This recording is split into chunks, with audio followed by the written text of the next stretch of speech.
Hi, I'm Dajara McIntyre, and to my right we have Lieutenant Dale Orians, and to my left we have Police Chief Stephen Hammett. What is your definition of protecting and serving? To me, protecting and serving is making sure the residents of the community that I work for are safe. You can't always guarantee safety, but you can sure help improve it.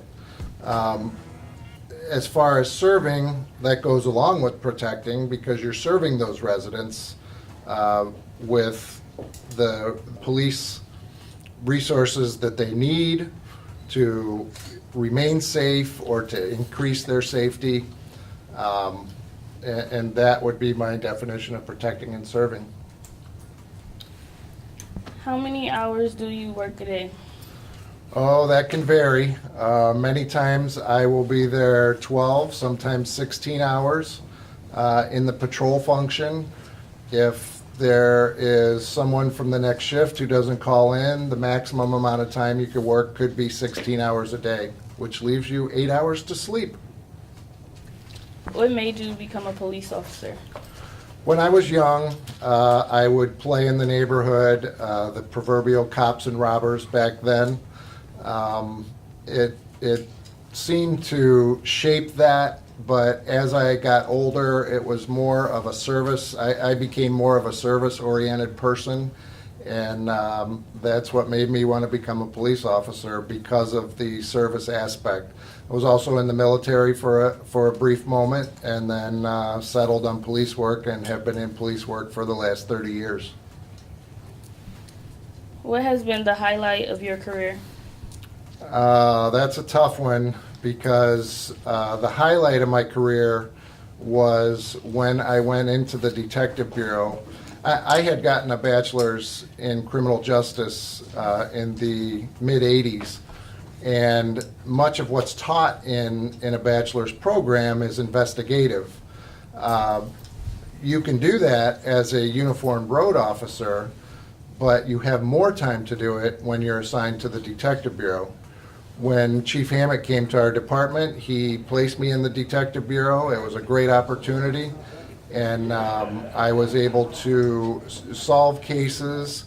One of those cases I would call the highlight of my career, and in conjunction working with Cleveland Homicide, we were able to get to the bottom of it, solve it within a 2-week period.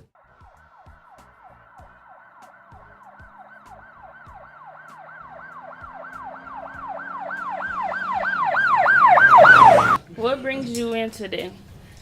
Well, primarily I wanted to see the finished product of the high school. I wanted to first get a first-hand look at some of the programs offered here at the high school, and I am impressed. This is a wonderful school, wonderful facility, and the students and staff, they've been great to us this afternoon. So I got more than what I expected. How many canines do you have? None. We have no canines. Do you know how to train canines? Yes, as the lieutenant indicated, I've been around a little bit. I was with the Cleveland Heights Police Department back in the '80s. I was with the Shaker Heights Police Department for about 22 years, and we had 4 canines there. 3 were considered utility animals, and 1 was considered a bomb dog. So they trained. The initial training is about 6 weeks long. After that, they train twice a month. So you have to equip cars, which is pretty expensive. You have to have 2 cars equipped for each canine. So it's a pretty extensive process for training canines. I just want to thank Dr. Williams and the staff here for giving us an opportunity to come and speak with you all. There's so much acrimony going on between the community and police departments, and a lot of it is on the police. And we just want to get a chance to meet people outside of our normal comfort zone and have people meet us outside of their normal comfort zone, and it's just a pleasure to be here. Do you have anything you would like to add? I concur with the chief. What a great facility here.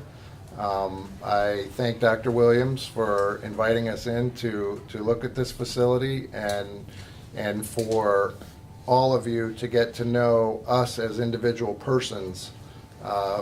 We wear the uniform.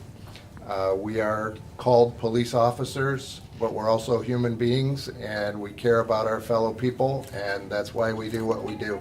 We thank you for coming. I'm Dajara McIntyre, and this is Tiger TV.